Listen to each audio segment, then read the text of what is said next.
This is Brindlewood Bay, the Ninth Step, Part 2. Let's do a quick recap.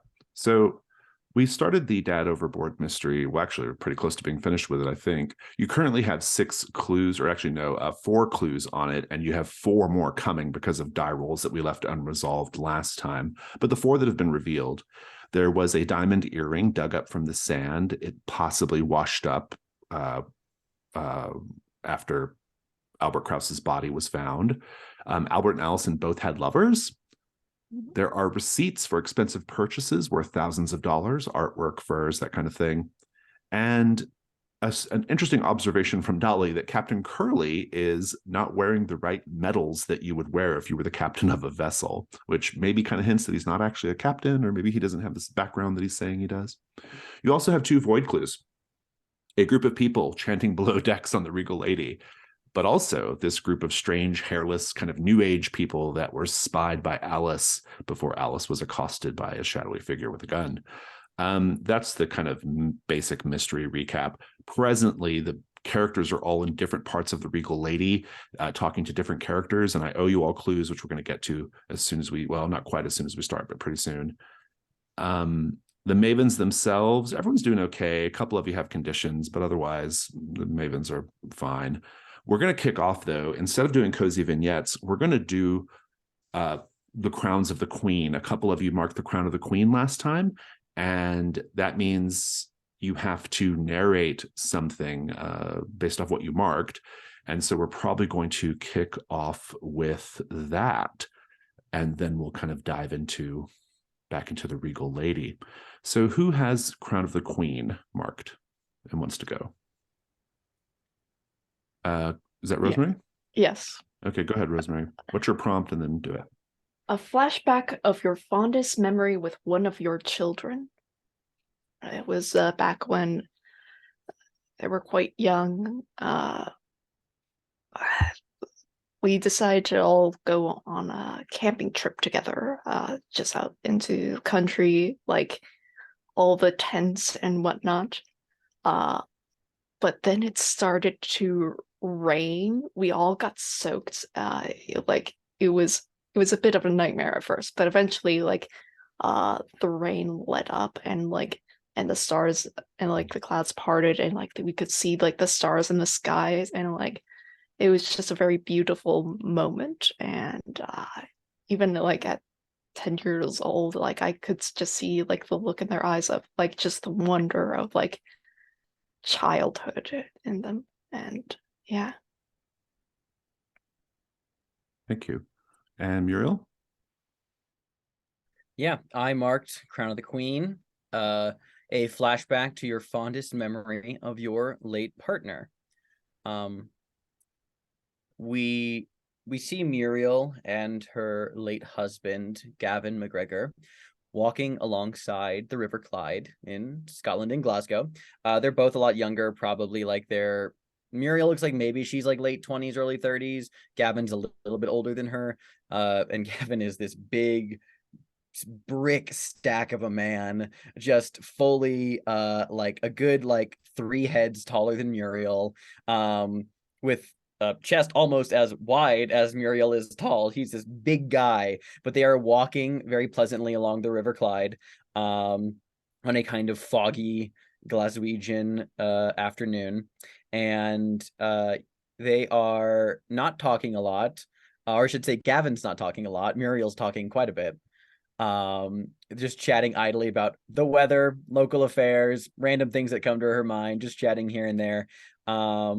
And they get accosted by a kind of group of local ne'er-do-wells, just some, hooligans, if you will, who are kind of making a hard time of it, getting up in Gavin's face because, you see this big guy and they're like, oh, we can pick a fight with him. Yeah, let's go in for a row with that.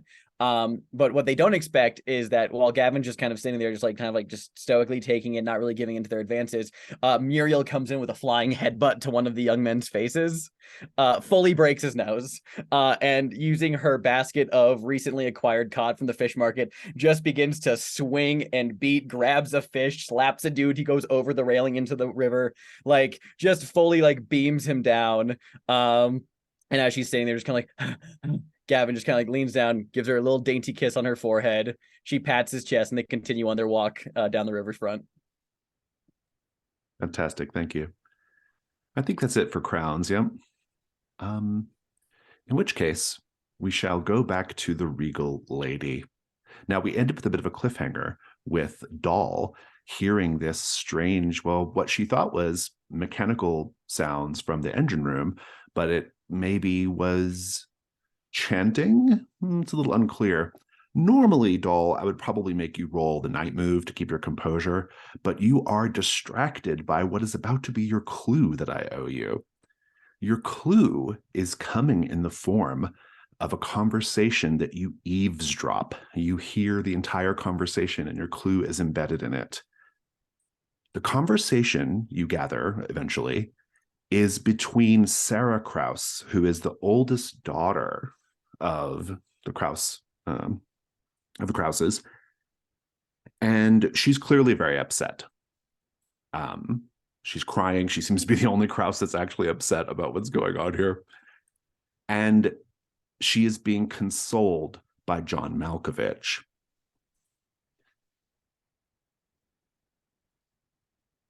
I find myself rather drawn to this prawn cocktail. It has the oceany, meaty richness of the prawn. And yet there's this sauce as well, this delicious sauce. It's like a ketchup, but it's spicy like a ragu. And it's cold as well. It all just sort of comes together in this incredible, flavorful, textural melange in your mouth. Perhaps it's a small thing, but perhaps for a moment your grief might be alleviated by this prawn cocktail. And Sarah is just weeping. She's so upset, and you do hear her take a prawn cocktail though and eat it. And she says, I just can't believe it.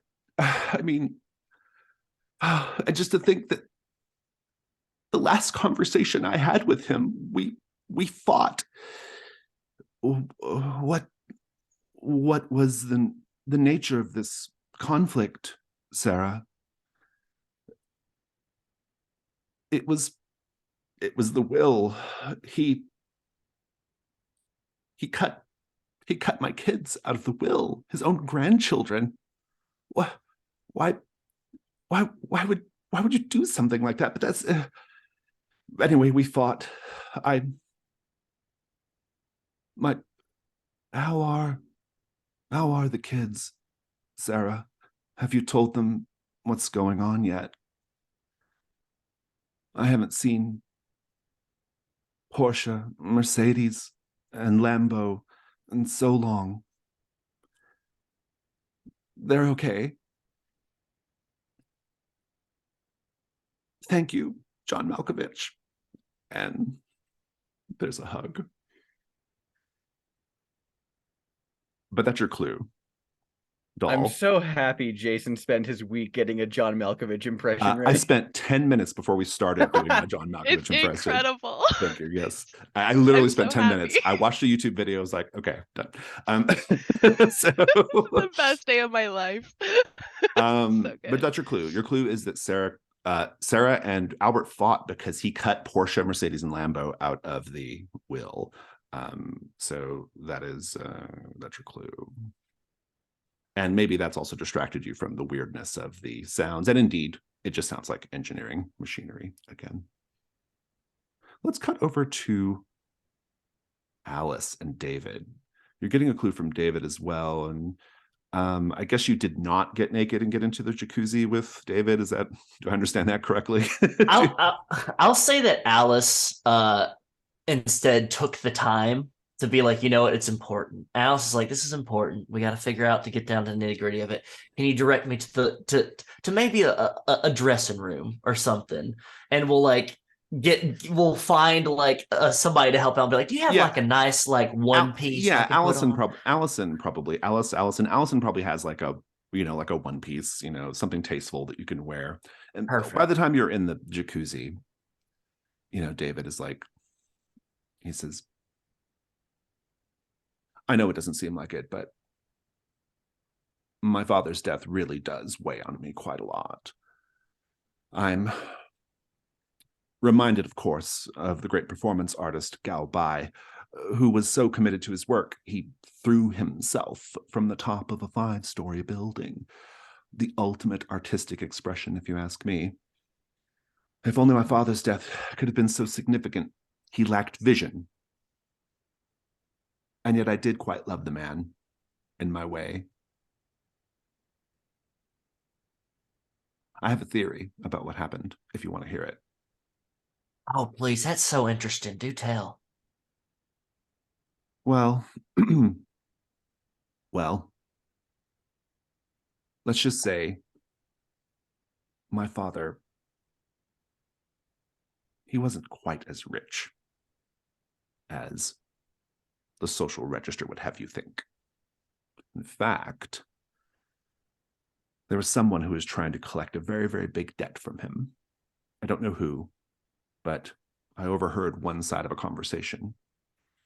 And it sounded like my dad didn't have the money, which made me think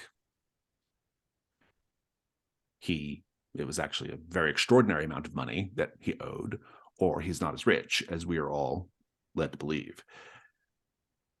I was quite distressed, as you might imagine, thinking we're not as rich as we might believe we are. And now this, it's just really a lot. Hey, David, that's a real hard thing to go through. I understand that must be really tough for you. I just let you know that no matter what you need, we're here for you. All of us Mavens. He's like, Do you mind if I take your photo? well, I'm not exactly like photo ready in terms of my body, but I can wrap a towel around myself or something, sure. Something tasteful, or I also like that thing that you did where you had your mouth below the bubbles and everything. It was really brought out the soul in your eyes. I was dissociating, and he does it again, and you can take a picture of him. So yeah, just to click. I imagine like this isn't like the DSLR camera or anything. It's just like a quick little just like a small old 1980s camera, quick, and go, thank you, David. Mm. More prawn cocktail. He's like, yes, it's really good. I love the sauce. Meanwhile, Rosemary, that's your clue, though. Your clue is that Albert Krauss owed somebody a lot of money, or Albert Krauss is poor. You can interpret it however you want, but that was the important details, that he owed somebody a lot of money, and that was a problem.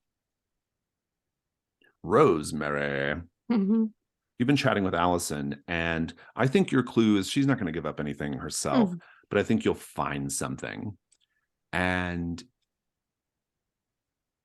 there is I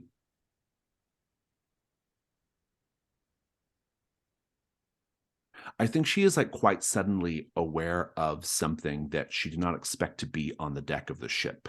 And she kind of like hurries Andrew over to like deal with it. And you realize what it is. It's like a little like a runner, like a rug runner on the deck. And you can see she's stepped in something wet. And then she takes another step, and it leaves like a bloody shoe print.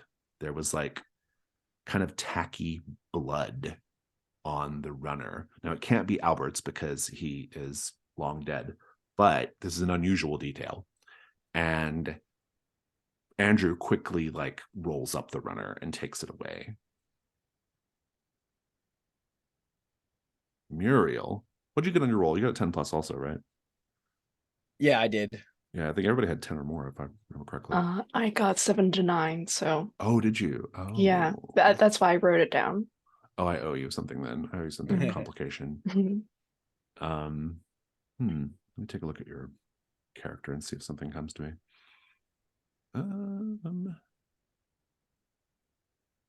Oh.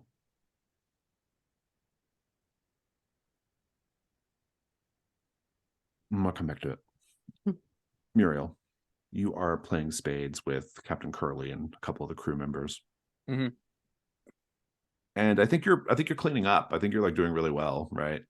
Yeah. And Captain Curly says, "You have quite a competitive streak in you, Ms. McGregor."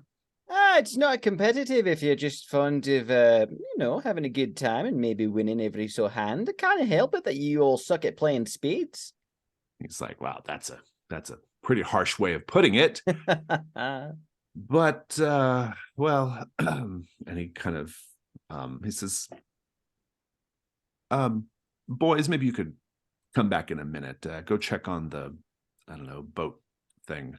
And the two crew members leave. It's just you and him. And he says, "Ms. McGregor, I know what you're here doing. I know you're here looking into Mr. Krause's death. I'm from Brindlewood Bay, and you ladies already have something of a reputation as sort of local amateur crime fighters, and so it's a bit odd that you would show up on the Regal Lady Well, I the wouldn't day say, after Mr. Krause had his I wouldn't. accident." Oh, well, I wouldn't say it's entirely odds there, Captain Curly. You see, my friend Alice, she's actually had previously known David Krause many years ago, she mentioned. So there was a bit of wanting to check in with the young lad, as well as offer condolences for the family. But I won't deny that it's true. The sheriff of our fine community, I'm getting that right now, sheriff, it's getting very confused with constable these days, but he offered the chance for us to, poke around, see if we notice anything. I won't lie to you, Captain. Do you have any reason to suspect foul play, or are you holding to the story that Mr. Krause simply fell overboard and washed ashore after a night of too much drinking? Well, I won't speculate on what happened to Mr. Krause in terms of falling overboard or not, but it's fairly well known among staff that Mr. and Mrs. Krause had something of a fight recently in relation to Emily. She's the young one, isn't she? The wee lass who's always on her computer. She is indeed. Ah. It turns out that Albert was not her father. No. Well, who was? Well, that's part of the mystery, I suppose. Oh, I see. That does the rest of the family know, or is this just sort of is this a bit of a recent secret, or has this been known from the beginning? I don't know. I know that they fought about it recently, though. I see. Well, that's mighty interesting, Captain Curly. Mighty interesting. But you didn't hear that from me. Oh, no, not at all. Yep, mum's the word. And I think David will kind of get clean, dried off, and then gravitate over to the party. John Malkovich and Sarah, well, Sarah doesn't, but John Malkovich goes up to the party. Muriel, you can see everybody kind of gathering on the deck. Rosemary, you're there as well already. And Doll and Alice, do you go to the party? Muriel, do you go to the party? I think I sneak up after John Malkovich leaves, just to make sure that he doesn't see me, and also that Sarah doesn't see me, because I don't want anyone to know I was eavesdropping. Yeah, indeed. Yeah, I wander away from the card table, and will meander in that direction and sidle up to whichever of my mavens I can find first. Alice will definitely tell David, like, I don't want to take all your time, David. That would be rude. I'll see you around. We'll keep in touch. And we'll wander the party. Yeah, he does. He kind of gives you a conspiratorial wink.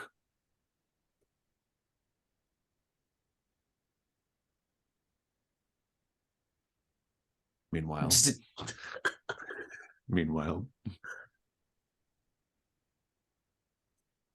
the party is bumping.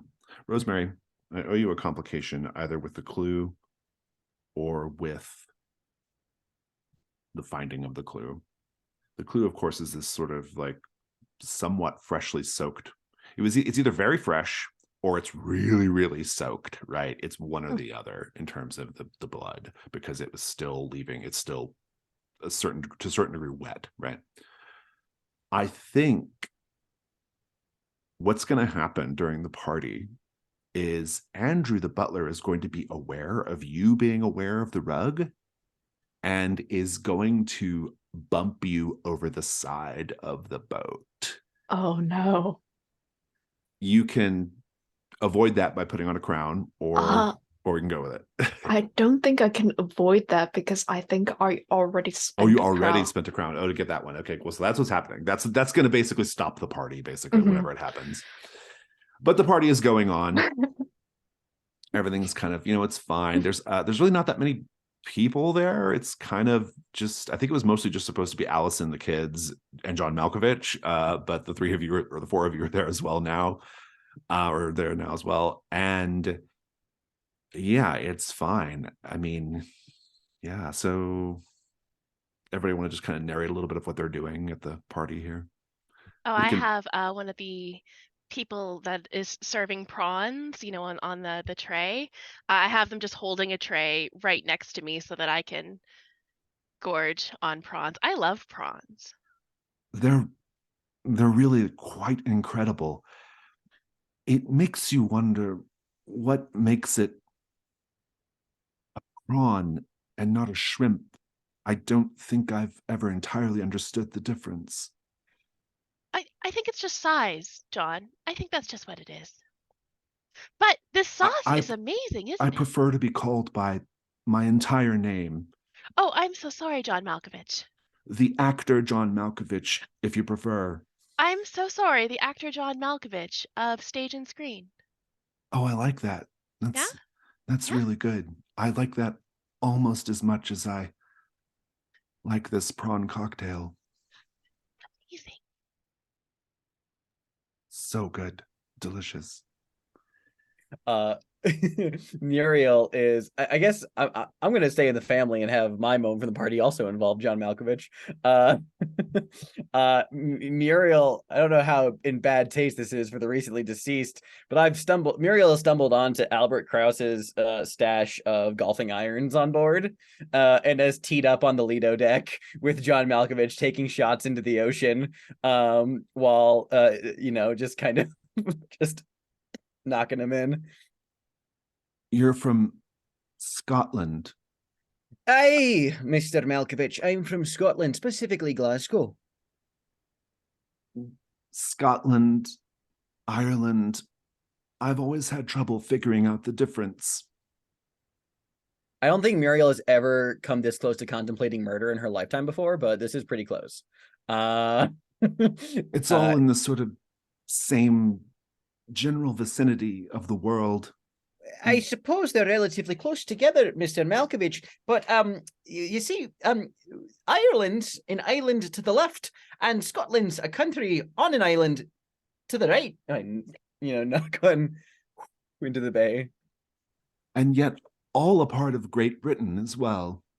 Oh, it's not all a part of Great Britain. Southern Ireland's not a part of Great Britain. Very much not a part of Great Britain. Great Britain, the United Kingdom, England. I have a lot of difficulty figuring out what the differences are. It all just sort of blends together in my mind. It's never too late to go back to school, dearie. Alice, what are you doing at the party? I think Alice decidedly is like, I'm gonna leave John Malkovich alone. He's in one of my favorite movies, and they say never meet your heroes. And I like to keep the memory of him in Burn After Reading just perfect how it is. So Alice is just going ahead and just like snapping pictures of like not people because it's as a wake.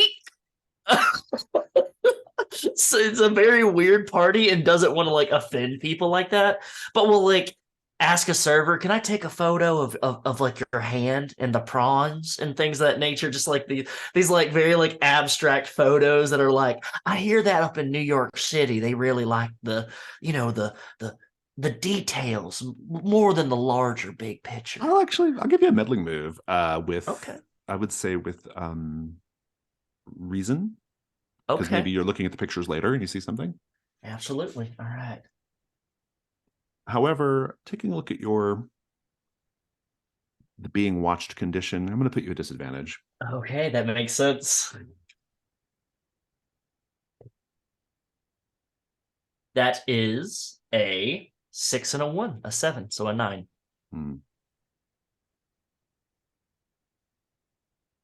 You're going to get a clue. I'll tell you what it is after you get the pictures. Mm-hmm. After you get a chance to look at the pictures.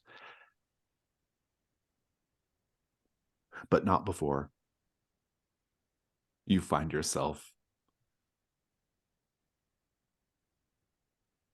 pushed off the boat.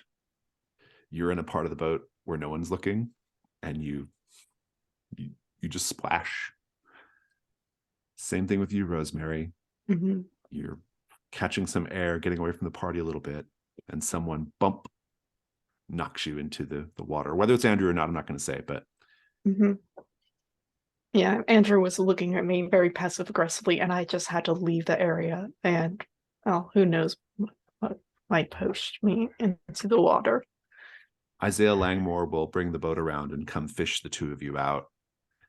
You're both going to take a condition chilled to the bone. This is literal right now, but it could be figurative in the future because someone attacked you. Isaiah is helping you both into the boat. Or he helps one of you, then comes to get the other one. He's helping you into the boat, say Rosemary. And he says, it's a good thing I came by to grab you. You wouldn't have lasted long in these dark waters. Isaiah, are you always like this? Just ominous messages? I should have died that day. But something saved me. Something brought me back to the surface. I have a calling, you see. Yes, I'm creeping out. a herald of the dark waters. Let's go get the other two. And the two of you will be collected, ferried back to Brindlewood Bay, and that will sort of end our night at the Regal Lady. Is everyone going back to their own home, or what's going on here?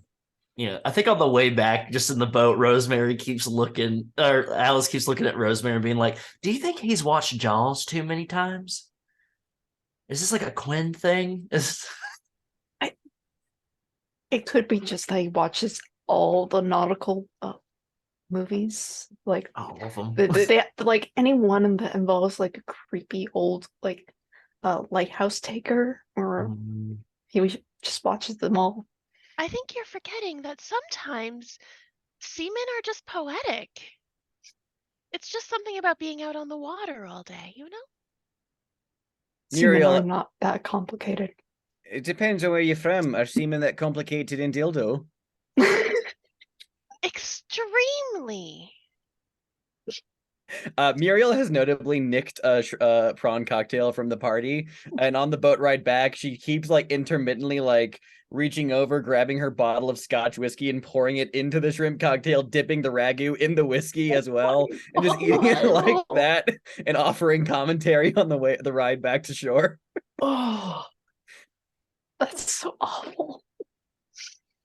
So, Alice, you have a house guest tonight in Corinne Waitley. Are you all going to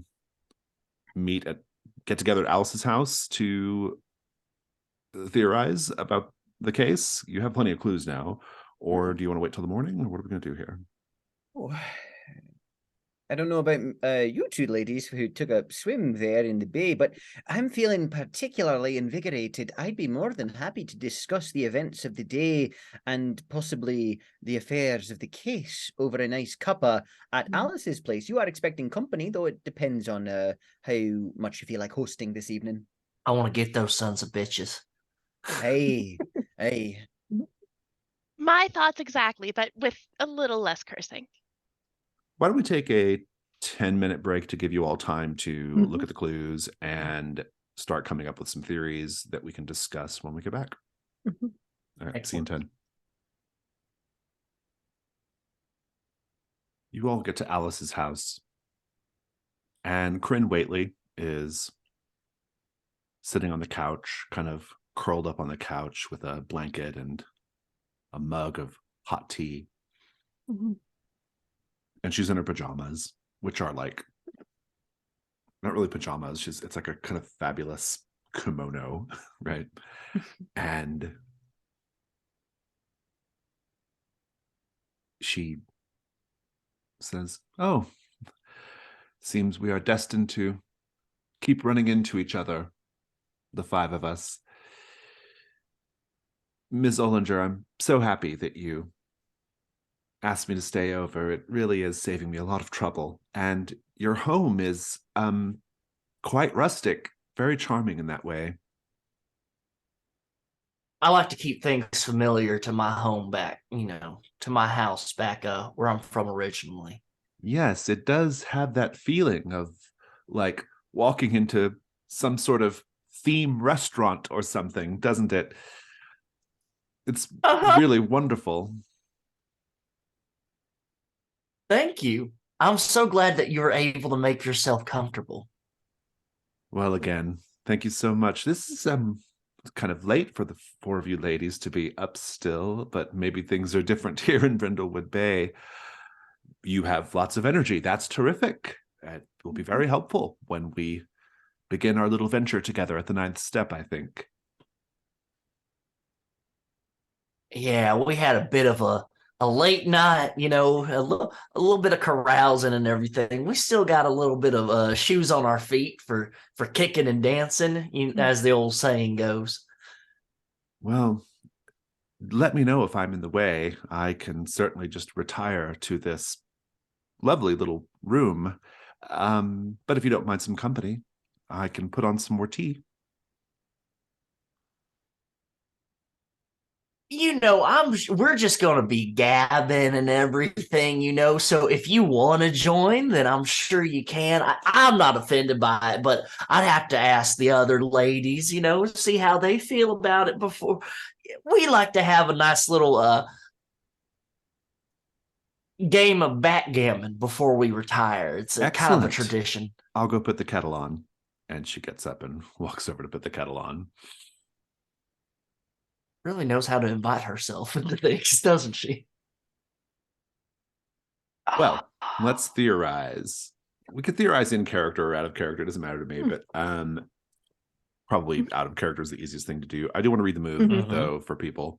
It says, when the Mavens have an open, freewheeling discussion about the solution to a mystery based on the clues they have encountered and reach a consensus, roll plus the number of clues incorporated into the theory or otherwise explained away, minus the mystery's complexity. I will tell you that I added the picture clue. Once you take a look at the picture, I will assume you're using a digital camera so you can look at it quickly. There's a broken antique vase on the floor. That is your clue. And so you have 9 clues on a complexity 6. You don't have to use them all, but the more that you get in there, the easier the die roll will be. And so who wants to get started with a theory? Okay. This is going to be a complicated theory. Albert Kraus is not actually dead. Okay. Albert Krauss' original name was Alan Malkovich. Alan Malkovich. Okay. Yeah.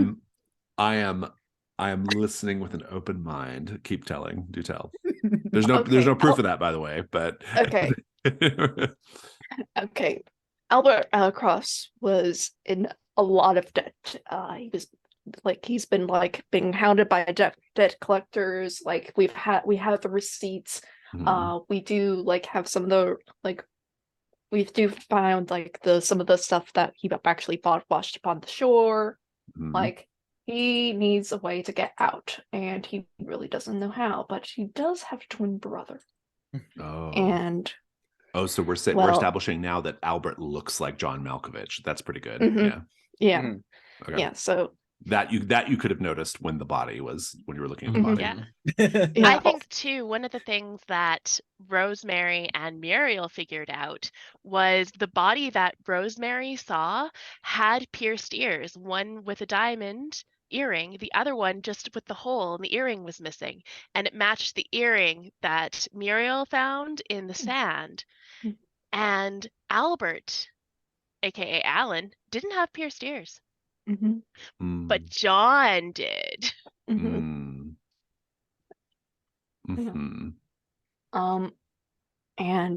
while scheming up this theme, he realized that he needed a way out. He needs someone to pin on this. And since he's been having relationship troubles with Allison Krauss, he decided, let's make it look like our respective affairs cause us to break up, because Albert Krauss, technically speaking, did not have any children.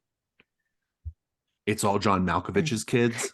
All John Malkovich's kids. Okay. And how easy is it to get out of a troubling financial situation with any of that than if Albert Krauss were to die and John Malkovich came into the picture? It's a lot easier to clear up all that messiness of parentage and all that.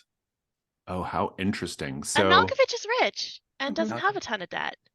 Yeah, he's Malkovich. But Albert is not dead, right? That's the thing. Okay. The John Malkovich we met on the boat is Albert Krauss. Oh, I see. Yeah. Oh, very interesting. So Albert Krauss just doing a scheme here. Yeah. He killed his brother, John Malkovich. It's like Face Off, but not so intricate. Exactly. Okay, let's go through these clues. Okay, this is interesting. All right. So Albert and Allison both having lovers just speaks to the fact that Allison was having an affair kind of with John Malkovich, and indeed all the kids are John Malkovich's kids. Okay, love that. That feels really good to me. The receipts for expensive and extravagant purchases speaks to and the debt speaks to the idea that that there was money problems, essentially, right? Okay. What was the deal about Sarah's kids getting cut out of the will? It was, I think, originally what he tried to get money, because in certain circumstances, wills are put into trust funds, and he was trying to take taking their trust out. Oh, he needed the money from their trust. Got it. Okay, love that. So instead of it going to the kids, it was going to go to his brother John. Right. Yeah. Oh, that's good. Okay, I like that. Yeah. So he's diverting everything to John Malkovich. This was all very much structured of I'm giving a bunch of money to my brother John Malkovich, and so we invited my brother John Malkovich to come aboard on our pleasure cruise. So the actual murder here is going to be, you're going to tell Sheriff Dalrymple all this, and they're going to get somebody in LA to go to John Malkovich's house and find out he's dead. That's the whole deal, basically. Okay. or his body's missing or something. He's missing, right? Well, no, his body's in the morgue right now. Yeah. Not the morgue, the fish market. It's at the fish market right now. John Malkovich right. Yeah, John Malkovich is dead. They're going to find that John Malkovich is missing, basically, right? Yeah, that's great. Okay, I love that. Okay, that's really good. Okay, this is good. My new Alice is Missing hack that's coming out soon. Malkovich is missing. Check it out. Okay. Okay, great. And so the diamond earring is just like an indicate. Okay, so Albert John didn't have Malkovich ears, had- John yeah. Malkovich has pierced Yeah, ears. yeah. Okay, we like that. The fight about Emily not being okay, that'll make sense. The parentage. What about the bloody rug, the antique vase, and the Captain Curly and the medals? I have a theory about this. Okay. I think the original captain, the real captain of the ship, of the yacht, witnessed the Malkovich fight, Malkovich versus Malkovich, in which John was pushed off the ship. So I think what happened is somehow he witnessed it, but nobody knew. Oh, he's blackmailing him. Yeah, maybe I'm thinking Captain Curly was one of Albert's lovers, and he snuck onto the ship, killed the original captain so that he can get revenge. I wonder if like maybe he's in on it, right? Because the person that like it kind of makes sense. Like the medals indicate that he's not a captain, right? Exactly. If we had gone full face off with this and say that Albert Krauss and Malkovich swapped faces, like I was going to say that Captain Curly is the surgeon who's masquerading as. What if Captain Curly is the debt collector? Oh. He's there like looking after his interests. Yeah. Oh, that's he's really not really interesting. a captain. He's just that's I think that's possible that the debt, because I mean, using what Wes you did for the paint the scene for the yacht, it's like they've been all over the world in this thing. I'm thinking that the Regal Lady is actually not the Krause's yacht. It is chartered. They pay for it. It is Willoughby's yacht. And they've taken him all over the world, but they are so in debt. Like it's like, so it's not necessarily like a malicious thing, but like the Captain Curly owns the Regal Lady, and straight up like, they're in debt to him specifically because of all the traveling they do. Oh, intriguing. Oh, this is really interesting. Okay. So Captain Curly is there pretending to be the captain, looking after his interests because he knows about the scheme, basically. Yeah. And so he's kind of like low-key blackmailing Albert in a way, but also like trying to, but he's kind of in on it. Like he knows what's going on. He's there to provide like a veneer of believability to all of this. He told us himself he is originally from Brindlewood Bay. He's Carl Willoughby. Right. Like the Regal Lady is his yacht. He is from Brindlewood Bay, and he figured that if he could put it in the waters of his hometown, like it'd be easier for them to for him to manipulate the affairs get away with it. Favor. Get away with it. Because he probably knows Wyman Dalrymple. He probably knows like people. That's I mean, this isn't one of the clues we have. That's why specifically great Dalrymple context, suspected. It's why Dalrymple suspected foul play. He got an anonymous tip about it. Yeah. So then I suspect the bloody rug and the broken antique vase are connected, right? Yeah, it's just evidence of the murder. Like bashed the head over with the face, body fell onto the rug. But Andrew was hiding it, right? Yeah. Yeah, that implies maybe Andrew's in on it too. That implies that Andrew and Allison are both in on it, right? Because she would be, because she was John Malkovich's lover, right? Yes. So because I think Alison Krauss is under the impression that Albert Krauss is dead, and that's not. Because Albert has weaved a deadly little tale of lies and deceit. A very convincing really John Malkovich impression that he's telling. And his brother John was famously a dunce, just a complete moron.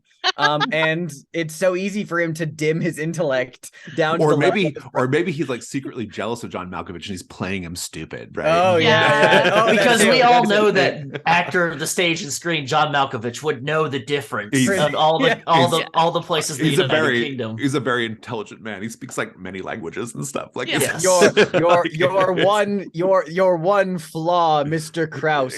As John Malkovich would definitely know the difference between Scotland and Ireland. If you go to John Malkovich's Wikipedia page, he is famously the president of the Prawn Society. He knows the difference between a prawn and a shrimp. Or he's like part of some kind of like Save the Sea Life Foundation or something. So wait, Modern day Renaissance man and Casanova, John Malkovich. No. What is the deal with the bloody rug? I mean, because I know we said that's like evidence of the murder, but it was painted like it was pretty like fresh, or at least like a lot of blood. Like, did all of that blood come from just the murder, or was there some other like recent thing with the blood? That's what I'm still thinking, what happened to the original captain of the ship? Well, here's my thing. It was on like the deck of the ship, right? The rug was, yeah. Yeah. So what if it wasn't all blood, but rather seawater? No, ragu. What if it's ragu from the prawn cocktail? The sauce. It's the prawn cocktail sauce. Someone spilled. That's a good way to explain it away. Someone spilled cocktail sauce. Someone spilled cocktail sauce. Okay, good. Good. I love it. I love it. The blood was actually cocktail sauce. And the vase is just maybe evidence of like, maybe that was just like the murder weapon, right? Like that's I mean, like smashed over the head. Andrew's just good at his job. Andrew doesn't necessarily have to be. Andrew's just really good at his job, and he hates mess, and he hates unannounced mess. I think Andrew spilled it, and he's hiding the evidence, so nobody will be like, "Wow, Andrew, you suck." Well, yeah, he dropped it. What Rosemary did not see was Andrew dropping the tray of prawn cocktail all over the rug. Yeah, so, like, and then picking it up and putting it back in. Well, actually, no, because we said like the footstep made the blood appear. Specifically, he spilled a bunch, hastily threw the rug over it, and then like when it started to like seep through, he's like, "Oh, roll up, mop it up, get it out of here." Like, this is probably the most incredible Brindlewood Bay theory I've ever heard. It's really good. Okay, so let's recap. Okay, just to summarize it. I always like to summarize it. So the summary is, looking at the clues, I'm not going to mention every clue, but just the basic contours here. Basically, what's going on here is Albert Krause is in serious debt to Captain Curly specifically, into serious debt. And he comes up with a scheme to transfer all of the very, very loaded trusts of his grandchildren to his brother, John Malkovich, and then his twin brother, John Malkovich. He then spends approximately 10 minutes working on his John Malkovich impersonation. And then he comes up with a scheme, probably with Captain Curly, to murder John Malkovich, but pretends like it's Albert, like he's faking his own death. And then he's John Malkovich, has access to the funds, can pay off Captain Curly, has a nice little tidy sum for himself, and he doesn't have to stay with Allison and the kids that aren't even his kids. The kids aren't even his kids, right? He can exactly. Just be a deadbeat dad. Maybe he's also kind of getting revenge on his brother, who he kind of hates, right? Apparently. And so, yeah, this is and also I think just the fact that like the kids are all John Malkovich's speaks to why John Malkovich would be there at all, right? Like there's like Allison clearly loves him, or is although it's very, very like kind of non-consensual thing going on, but like presumably he's gonna have to break up with Allison as John Malkovich, right? So as not to keep that going, right? But in any case, he's going to prison, so it doesn't really matter. But yeah, okay, good. This is a good theory. It's really good. I like it a lot. You have +3 on the roll. I fully advocate that the person who rolls should be the person who introduced Malkovich into the narrative, Amanda. Absolutely. Yeah. Oh, Lord. +3. See how it goes. Well, at least it's +3. So my infamous. Well, actually, I've been rolling pretty good. I haven't had to use a crown, so use my candy corn dice. Come on, candy corn. I have those dice. They're so delicious. I rolled a 6 and +3 makes it a 9. Okay. Now, if we read the move, it says on a 7 to 9, it's the correct solution, but I will either add an unwelcome complication to the solution itself, or present a complicated or dangerous opportunity to take down the culprit or save the day. I am going to tell you what the complication is, and you can choose to roll with it, or you can all mark the crown to just bump it up to a 10 to make it easy. But what's going to happen is Corinne is going to reveal she has a surprise for you all. Her good friend John Malkovich is in town, and she'd love for you all to be able to meet him. John is going to show up with a gun and or John is going to show up with a gun and take you all out. Now, whether Corinne's aware of that or not, we don't know. But if you don't want to deal with that, you need to all mark a crown. Well, I've seen In the Line of Fire, so Malkovich with the gun doesn't scare me. This is Albert, though. This is Albert Krause with a gun. Oh no, Albert Krause, a famously deadly shot. I don't know. I kind of love that, but I'll go with whatever the group thinks. I'm gonna be that person. I'm pretty sure you can't use a crown and theorize moving Brindlewood Bay. In the new rules, you definitely can. In the new rules? Yes, you can. Everybody has to put one on. It's like in the between. Everyone has to put one on. Okay. I'm looking at the rules on the character keepers, though. Oh yeah, it's not updated yet. It will be one day. What? Rolled. So what do we think? I personally love a little bit of drama, and having to deal with Albert Krause while Corinne's there. That's just me personally, but I also don't mind if everybody else feels like putting on a crown. Then I will graciously. Muriel doesn't care so much about publicity, but like thinking about it, like, man, if we are publicly attacked by what looks like John Malkovich and then reveal him to be the killer of this complex scheme, like, man, that's going to be great for the local tourism board. Okay, then here we are. We're fighting John Malkovich. No, we're fighting Albert Krause, who looks like John Malkovich. He's just pretending to be John Malkovich. So it's okay. It's not weird. John Malkovich is dead. He doesn't care. So Corinne presumably overheard all this, right? Mm-hmm. Or no, we'll say she went to bed Mm-hmm. and she didn't hear any of it, supposedly. But she comes out and she says, I mean, we don't know whether she heard it or not, but she comes out and she says, ladies, I have a wonderful surprise for you all.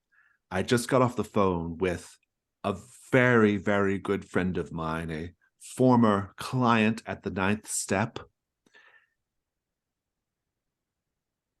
Actor of stage and screen, John Malkovich, is in town. And he's on his way over here right now to meet all of you. I know I'm just springing this on you, but he's a lovely, lovely man. And I think he was actually very, very anxious to come meet you. And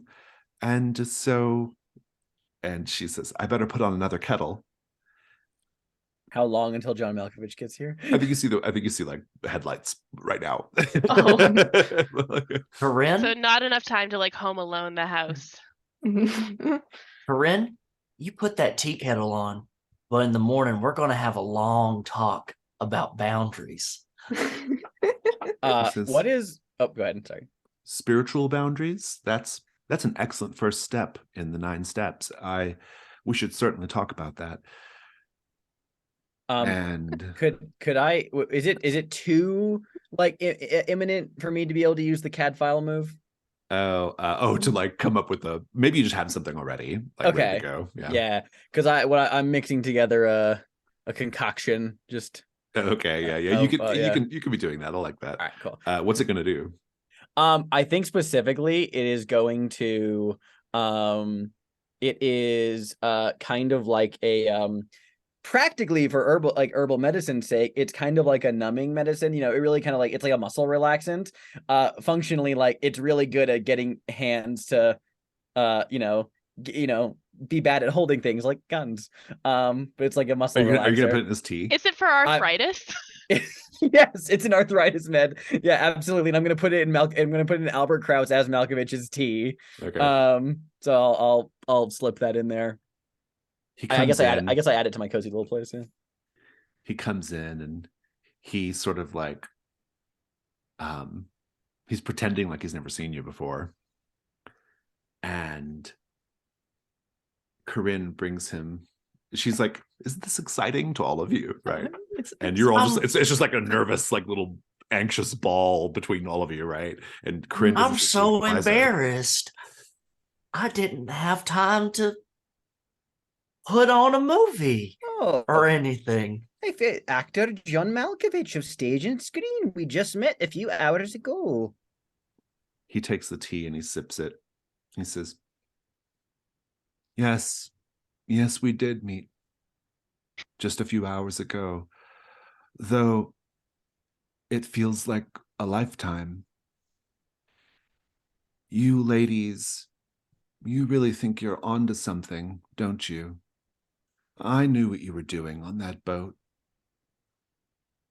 I knew you were getting closer to figuring out the truth. And I can tell from the looks on your faces that you know what's going on here. And he pulls out his gun out of his pocket. And he says, and I would have gotten away with it too, if it hadn't been for you meddling old kids. So Here I would like the night move from Muriel. okay, great. To see if the poison works. Okay, great. It's gonna be night move. What do you afraid is gonna happen if you fail? He's gonna shoot us. I think he is. Yeah, he's gonna like kill all of you. Yeah. Let's talk about conditions and things. So you're gonna get I think that with the herbal stuff you get to mark that, right? Yeah, And I can mark it so I can get advantage on the roll. Okay, yeah, I love that. And I think otherwise you're good to go. So go ahead and roll with advantage. Yeah, how's it worse than that? Because he kills all of you. Like he Oh yeah. or Okay. just like there's like no chance for you to escape. Yeah. All right. What am I rolling with? It would be reason, I think. I'd say yeah, reason, just to see if I mixed it right. Yeah, gotcha. Yeah. That is an 11. Ooh. He says, I'm feeling a little unusual right now. I'm reminded of all those summers I spent in Santa Barbara in my late 20s. Have you ever experienced ayahuasca, ladies? Oh, no, but I spent a lot of summers in Blow Me Down. It's a park, provincial park. It's quite nice. I can't say I am very familiar with it. It's very obvious to me that you've put something in my tea. Aye, that's the funny thing about herbal remedies for arthritis, Mr. Malkovich, or should I say Albert Kraus. You see, if you don't have arthritis, it has a general numbing effect on the body. How's holding that gun for you, sir? I am going to drop it momentarily. And he does. Touche, ladies. Touche. And then he collapses. Corinne just has like a shocked look on her face. She's like, oh my God, I'm so sorry. I had no idea.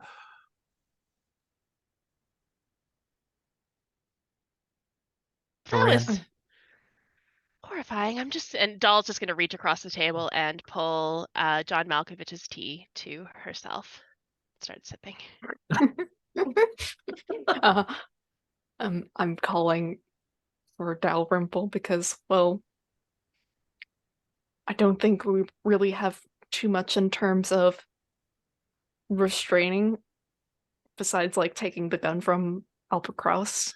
Yeah, he's passed out enough to where he's not going to be any trouble. Dalrymple will come. He will arrest Albert Kraus and take him away.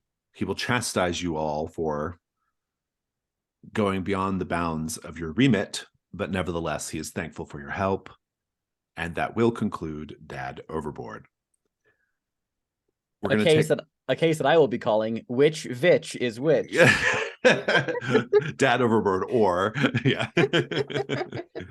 Yes, you could say we had some dangerous liaisons. Oh no. This is too much. Okay. Let's take a 5-minute break so I can prep the next mystery, and then we'll come back and get started. Excellent. Okay, we're back. It's time for Cozy Vignettes. Let's see your Mavens enjoying their life in Brindlewood Bay. A couple of months have passed, and it is now September, and fall weather is upon us. Whoever wants to do their cozy vignette, go ahead.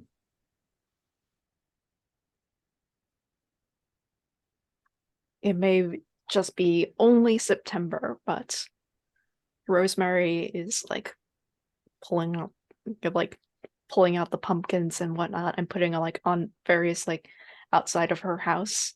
Like they're not carved yet, so they last just a bit longer.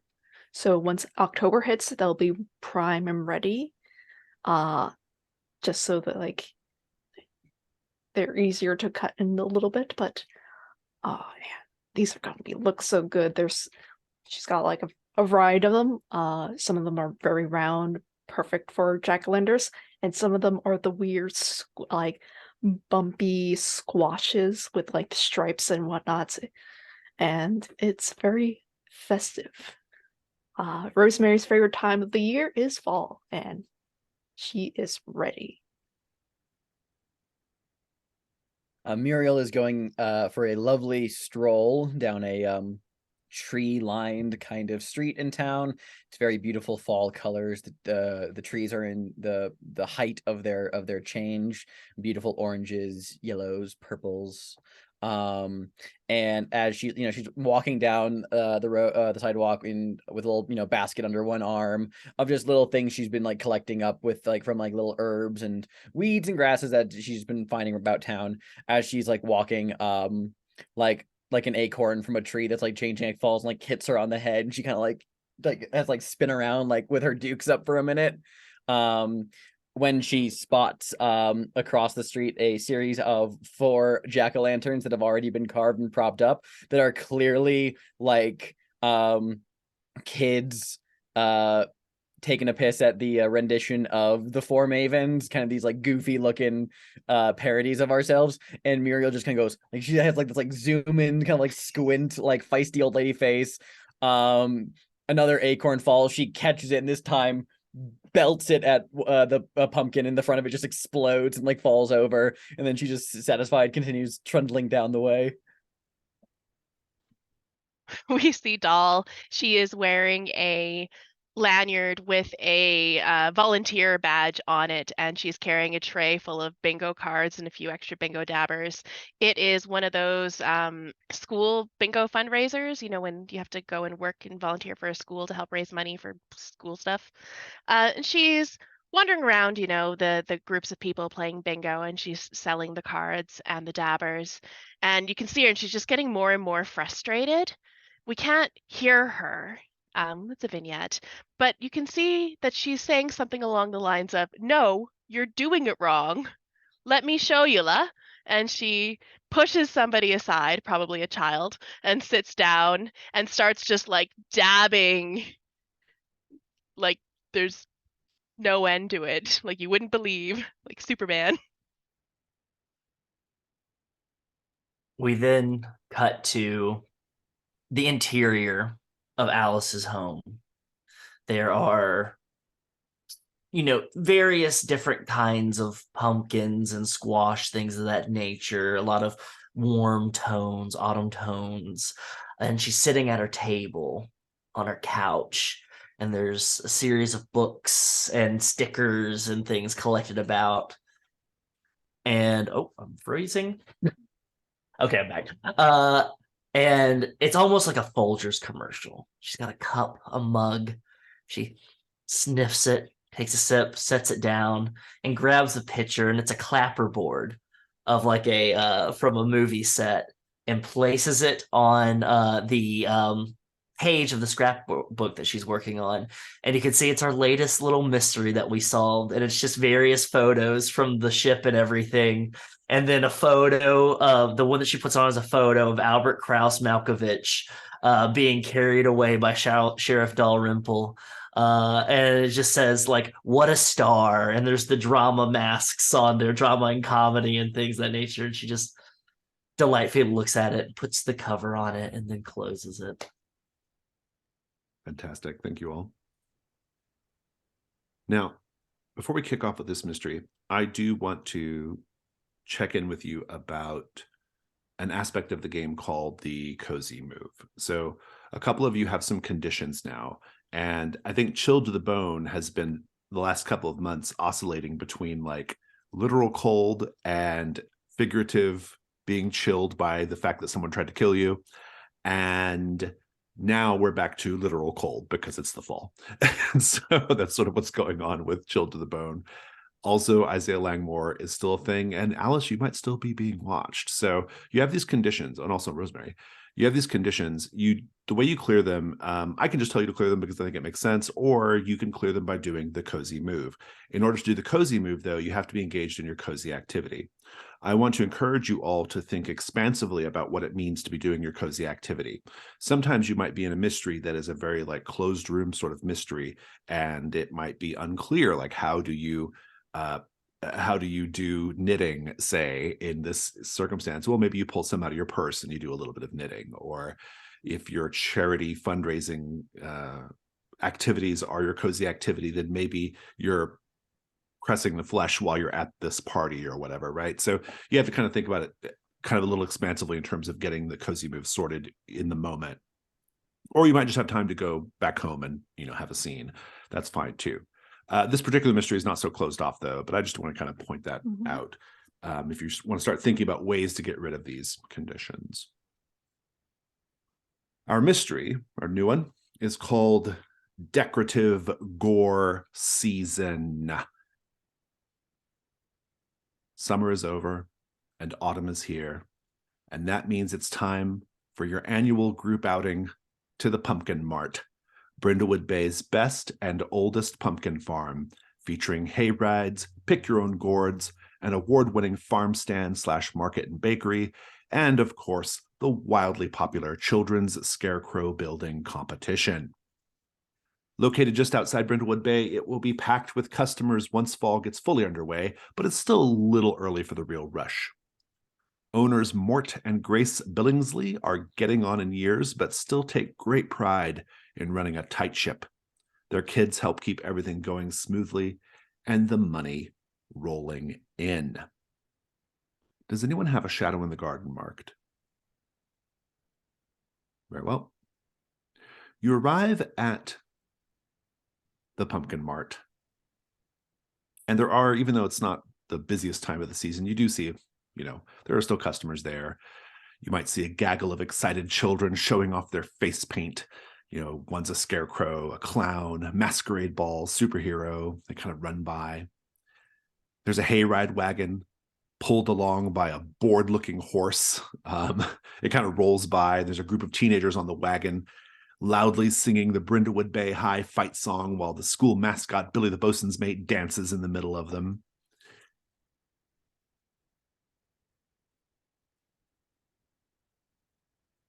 And you're in the pumpkin field, the pumpkin patch, along with a few other residents, a few tourists. And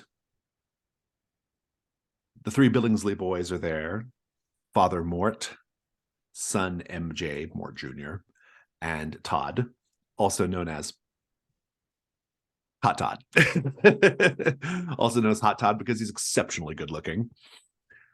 And they're kind of just there, like sort of, like kind of helping out and like helping customers and picking out pumpkins. And MJ looks a little bored by all of it, but Todd's like super into it.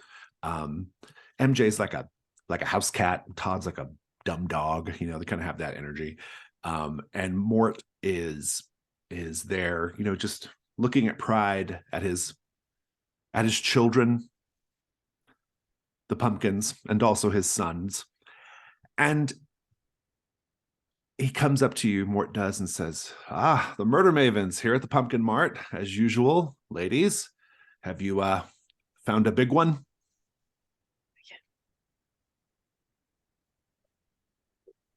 I'm a bit picky myself there, but I'm trying. I'm shopping around. I've got a couple of them, and then lift them up, and then there's quite expansive pumpkins being chosen. Hot Todd says, Miss Olinger, let me help you out with that. And he comes and grabs the pumpkin and kind of lifts it onto the little cart for you.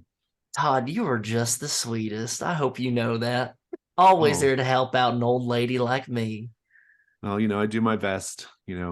Just mom and dad, they've spent so much time on this place, and I I just want to do what I can to help keep it going. MJ just kind of sneers and walks off. And Mort is, kind of beaming proudly.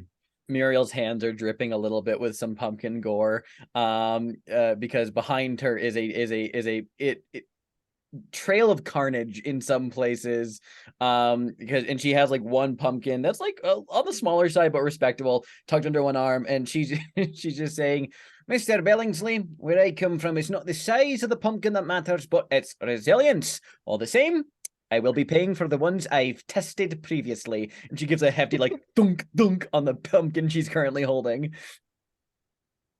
I love it. Doll, what are you doing? Doll is trying to heft one quite large pumpkin, that's the one to carve as a jack-o'-lantern, and one smaller pumpkin to make into pumpkin pie. Oh, Todd, would you mind? I don't seem to have the body strength, the upper body strength that you do. He's like, oh, sure, I don't mind at all. And he's like, whew, I'm getting a little tired out here. You don't mind if I unbutton a little bit, do you, Ms. Ryan? Oh, no, of course not. If that's what makes you comfortable. And he sort of undoes his buttons to show his like kind of smooth Ken doll physique. And you should probably roll up your sleeves too. You don't want to get your shirt too sweaty. He's like, I'll just take it off. And he kind of takes off his shirt. And like now he's just bare-chested and a light sheen of sweat. And like lots of people are kind of like, gathering around you and Hot Todd. Muriel just rolls her eyes. Indeed. Oh, thank you so much, Todd. You are just a real duck. You know that? Have you ever thought about model work, Todd? Just quietly from behind a big pumpkin. What are you doing right now, Rosemary? I think as this is going on, I'm just watching along. I'm just laughing. I think I lean over to Muriel. Which one of them are more crazy about him? It's not a matter of which. It's a matter of who's going to survive to do anything about it. I don't get it. I didn't get it. It's all smooth and... Rosemary, I am a simple woman. I like my men like I like a bearskin rug. Do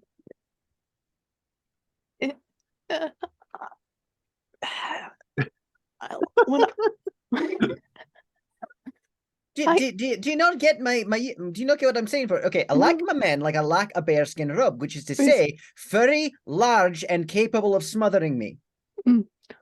Oh, I thought you were going to say furry, large, and something that you can step on. Oh, I didn't even think about that one. Memories of Glasgow. A bell starts to ring at the market / bakery, indicating that pies are ready to be picked up. And so the crowd will sort of like move over to that part of it because you gotta get the pies, right? And you all have a pie order in as well. What's everyone's pie order? Classic pumpkin. You can't go wrong with the classics.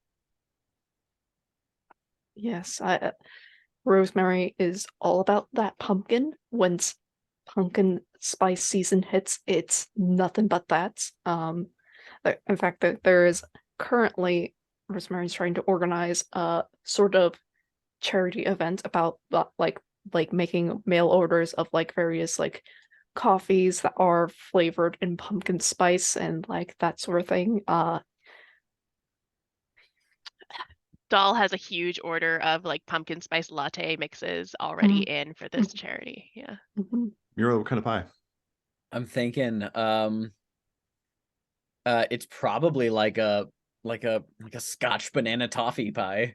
They make it just for you. They make it just for me. Yeah. She sends them the ingredients in advance. She like last year she tried to like convince them to make a meat pie because the sugar makes your teeth hurt, but they wouldn't do it, so she just relented and gave them like the recipe in advance. Well, you might be friends with Charity Haverton, who is she's actually between Mort and Grace Billingsley, the two owners of the Pumpkin Mart. She's Grace's sister. She's kind of a good time gal. She's sort of spent most of her adult life as a deadhead, selling her baked goods at various Grateful Dead venues. And she's a fantastic baker, and she smokes an incredible amount of pot. That's another thing. You always just smell the warm spices and pot when it comes to Charity Haverton. And so she's out there, kind of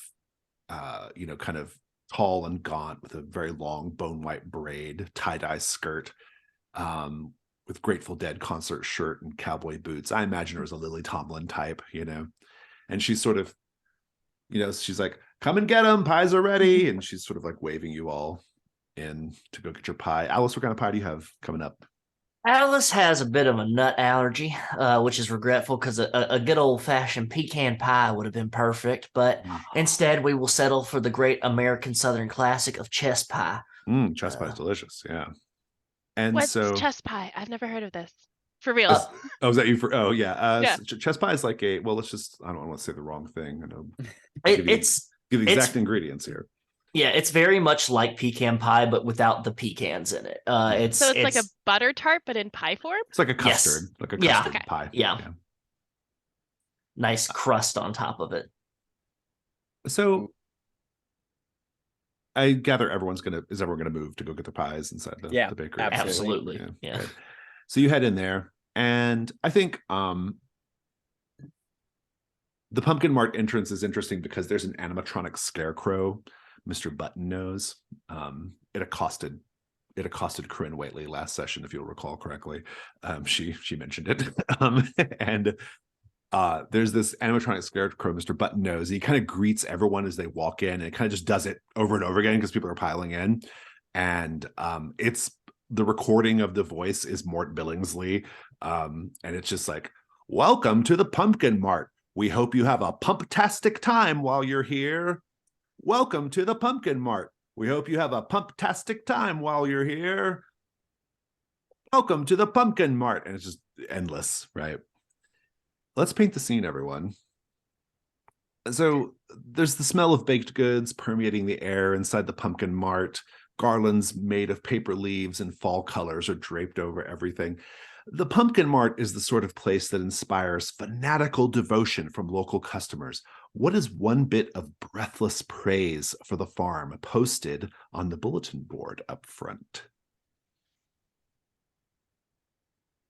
There's a very long-winded note going on in detail about how wonderful the pumpkin pie is here. Specifically, the crust is perfect. It has the exact right amount of flake. There's the exact amount of butter to flour ratio.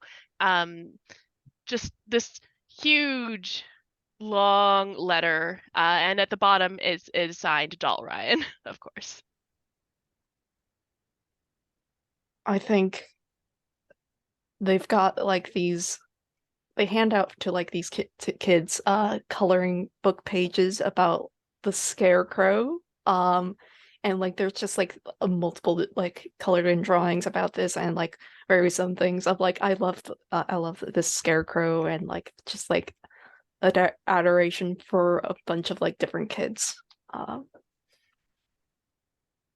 There is a series of pictures over the years of like the various kind of like pumpkin like the largest pumpkins in the whole kind of patch kind of thing as well, that shows like many families like sharing their photographs of like posing with the large pumpkin, thumbs up, blue ribbons. They even have like the mayor there at one point who's just like look, they're dripping like like big old pumpkin guts on top of it's all very much like, look at all the fun kind of pumpkin related shenanigans we've had over the years.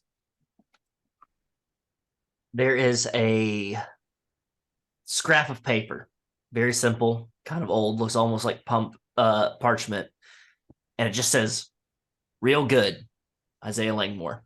I love it. I think as you're coming in, Grace Billingsley, who is the co-owner of the place with her husband Mort, She's a very tall and raw-boned woman with a dyed brown kind of mom-cut hair, wearing comfy tan capris, a cotton blouse, farm logo apron. She's checking out a customer, and she's like, yes, the Shop and Go charges $4 less for apple crumb pies, Karen, but you and I both understand that if they were any good, you'd be there right now. You'd be there right now and not here. So yes, the total is $24, even for the two. Debit is fine. And Karen sneers and pays and takes her apple crumble pie. And then Grace says, ladies, welcome. Got your pies here. We have, looks like a chest for Miss Ollinger, a couple of pumpkin, this interesting Scottish pie, which is not on the menu. And she's, ringing you all up, and that's all going fine. And, she's kind of making small talk with you all. She's like, so I haven't had a chance to talk to you since that whole business with that Albert Krauss and John Malkovich and all of that back in the summer. Are you ladies okay? That must have been very stressful. Oh, well, to be honest, I've never seen any of his movies.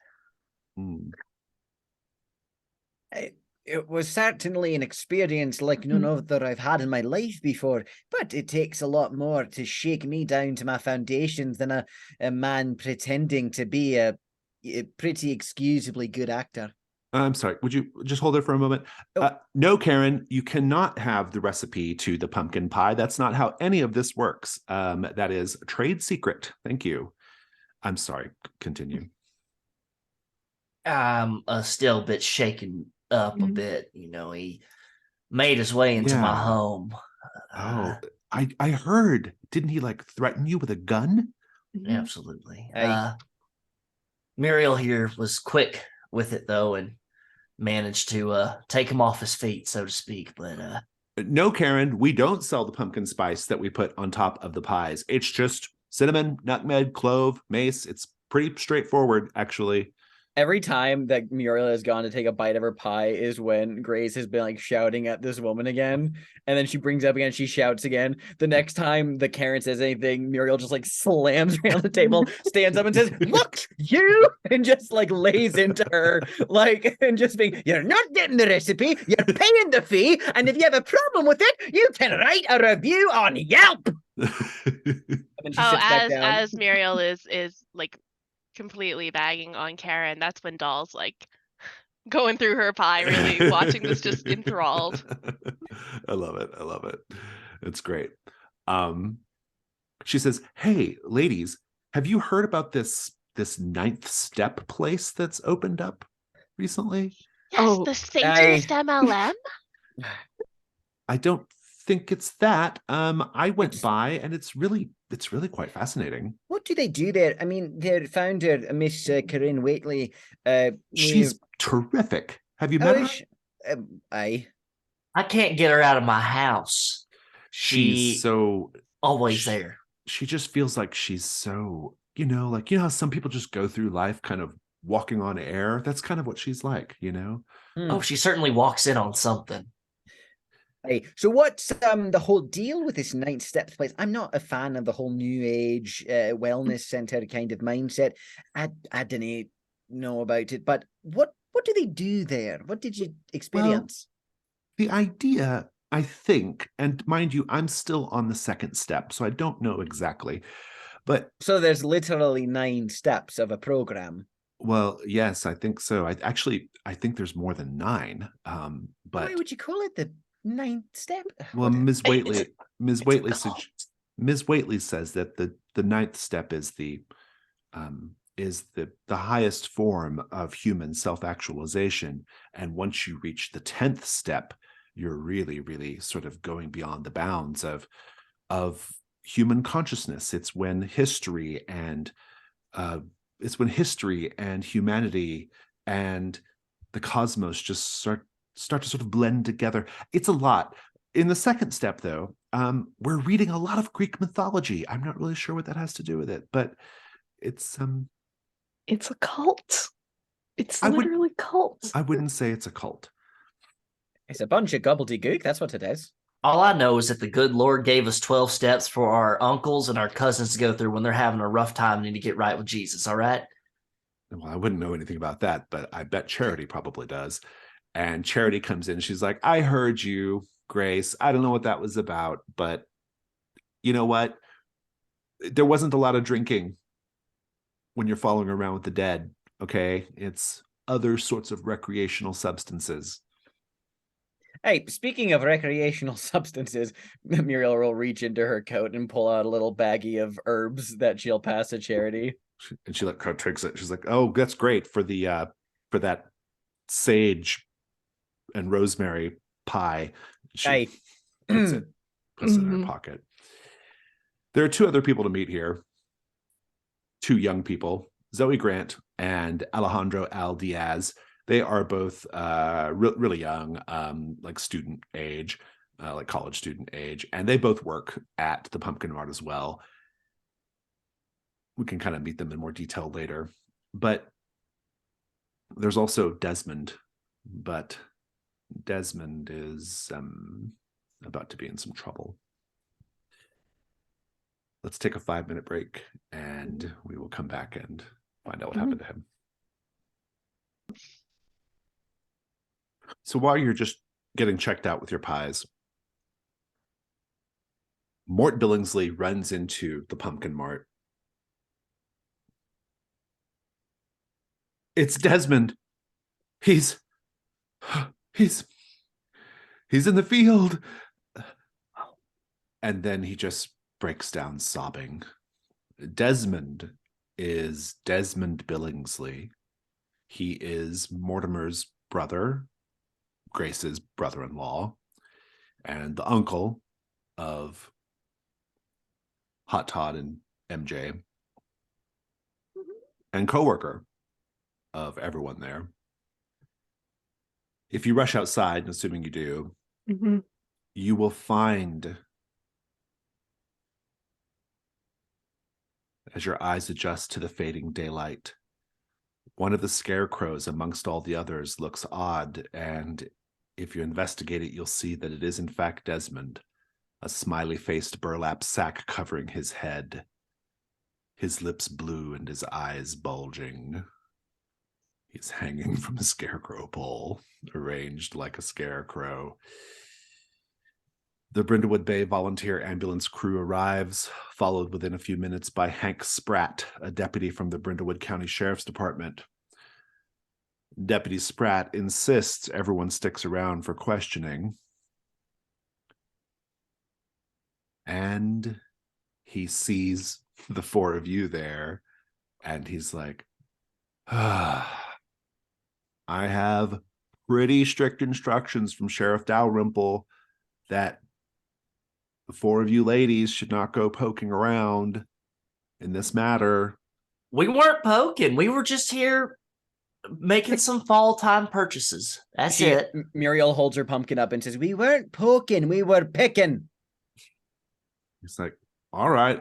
Well, just hang around. I'm gonna keep control of this situation, and I'm gonna go talk to some of the other customers, and just sit tight. And he is conducting his investigation. But of course, the four of you are there. The Billingsleys are distraught. Much more distraught than the Krauses were. They don't want us to poke around, but if we just talk to people and ask some questions, I mean, that's just neighborly, right? Just send our well wishes. I want to make sure the Billingsleys are okay. Yeah. You ladies handle that. I'll handle the constable. We're not.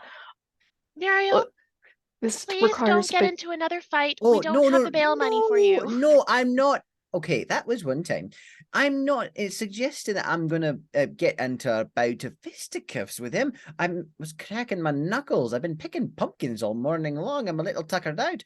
What I mean to say is you ladies do your thing and I'll make sure his nose stays off the trail.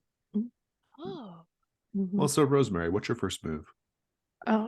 Well, since it's a mystery time, I think I should activate my move, Hawk is stupid.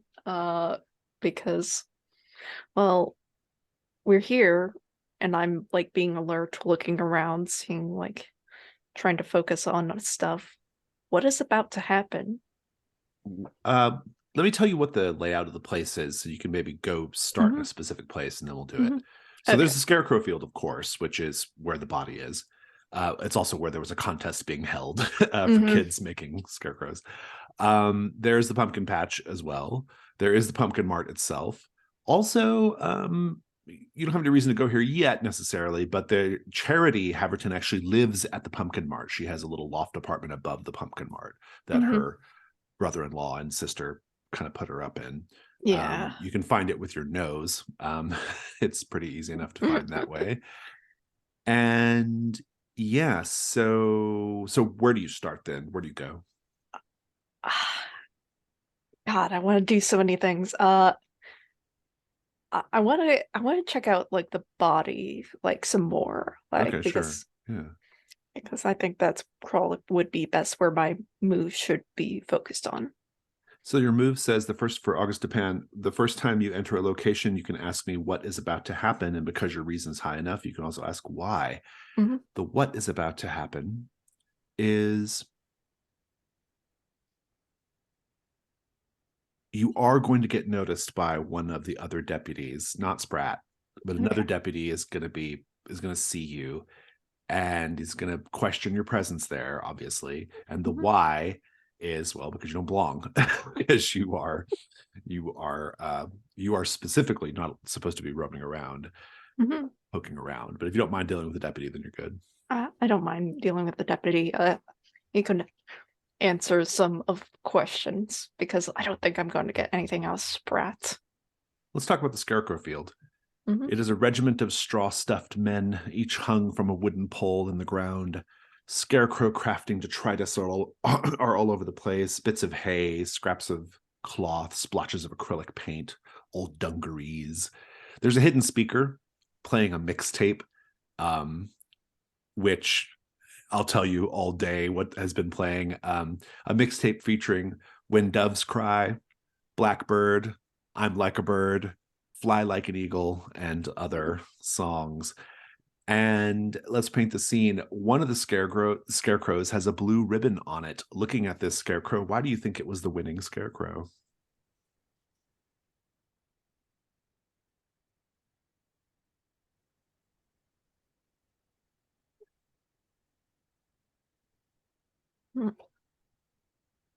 I think the torso of the scarecrow is like very well sculpted with hay. It wasn't just stuffed hay inside the clothing it's wearing. It was meticulously like there's like a chicken wire kind of like frame to like give it like definition to like make it's like Michelangelo's scarecrow. It's just like this like well defined, very anatomically correct like upper body and like shoulders and arms that are posed and stuffed. To play off of that, someone has utilized clay and paint and various other trimmings and craft things to craft a close, not quite, there's a little bit of an uncanny valley to Dear Todd in the face. It's a hot Todd scarecrow. Hot Todd scarecrow. I think too, when you look at the other scarecrows, not all of them, but a whole bunch of them look like they've been beat up or sabotaged. Like they kind of look like they may have been put together, you know, with intent and meticulousm, but you know, there's straw that physically looks like it's been pulled out and heads missing, and one of the pumpkin heads was stomped on. There's a boot print in it. So it might have also won just due to lack of competition. When you get close enough to the scarecrow, there's a faint smell of like it smells like pumpkin pie almost. Like someone has like instead of just stuffing hay into the scarecrow, it's like various bits of like aroma, Eric's. Rosemary. you are approached by Deputy Brett Anderson. He is not in his normal beach cop attire. In fact, he's not even dressed for like he's working. He's in civilian clothes. Still a size too small for his bulk, which is he's quite muscular. And he says, Miss Rosemary, I don't think you're supposed to be here right now. I'm not on duty, but well, if you're not on duty, well, what are you doing then? Just checking out the pumpkins and making sure everything's I like fall. I'm a big fan of fall. Like a PSL, holds up his PSL. And he says, so this is really something, huh? All of this. Yeah, it's pretty scary what's going on. Are you doing all right there? I'm okay. But I wonder how Todd's doing. He must be really distraught over all this. His uncle and everything. I should go check on him. Yeah, you probably should. Besides, you're not working right now, so like you don't have to worry about these things. Just go on. And he goes. Let's cut over to what everyone else is doing. Doll, what are you gonna do? I would like to have a conversation with Grace. Okay. It was her brother-in-law that died on her property, basically. That's sad. Yeah. You'll find her. She's obviously not quite as distraught as Mort and the boys because, he was her brother-in-law. But, she nevertheless knew him and was close to him. And so she's crying. She's upset. I think she's in the back, probably like, well, you can tell me where you find her. Where do you find her? I think she is in a back office, just inside Pumpkin Mart, where they answer phone calls and whatnot. Yeah, so she's there and she's like, "Oh, hey, doll. This is horrible. Why would someone do something so terrible to Desmond?"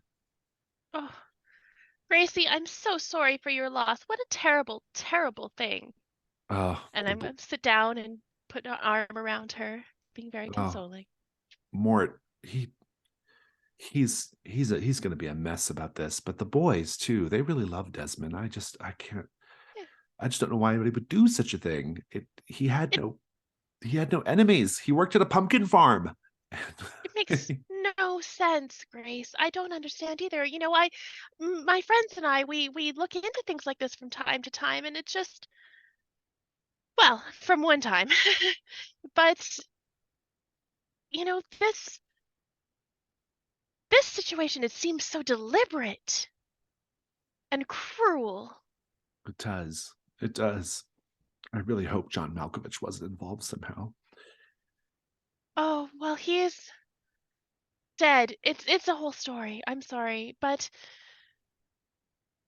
I think, Grace, do you think maybe somebody is trying to get back at you?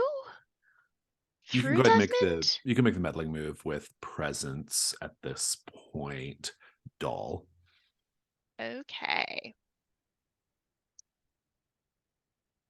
Yeah, I can't really think of anything in the cozy little place that will help. This is a complexity 6, by the way. I never mentioned it, but it's a complexity 6 mystery. That would be a 4. A 4. We'll come back to this. Well, no. I'll give you the reaction now. She says, I don't know why anybody would do something like this to poor Desmond. Poor Desmond. And then there's an explosion in the kitchen. Massive explosion. Boom, just rocks the place. She hits the ground. You hear screams and people freaking out downstairs. And there's chaos. You all hear it, obviously. You're going to take a condition, doll, because you were right above it. You're going to take a condition, which is shaken. Unless you're marking a crown, but but it's just like pure chaos. I don't know. at I this love point. an explosion. So Yeah, yeah. So Muriel, what were you doing before the explosion? Well, before the explosion, wow, that definitely changes things.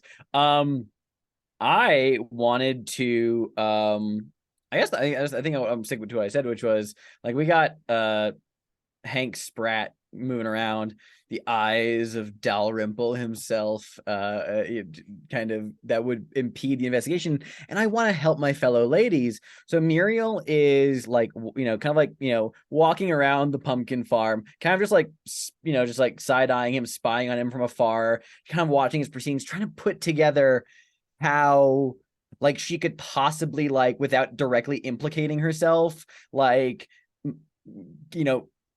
obfuscate this man's investigation and get things a little bit on his side. And then a light bulb goes over her head and she says, "This reminds me of something that happened to Amanda Delacourt." Amanda Delacourt. We have not seen Amanda Delacourt yet.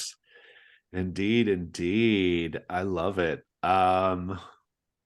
So yes, I am invoking the Gold Crown Mysteries move. The Gold Crown Mysteries move says, once per session, when any Maven says, "This reminds me of something that happened to Amanda Delacourt," work with the other players to describe how something that is happening in this situation reminds the Mavens of an event from one of the Gold Crown Mysteries, your favorite book series.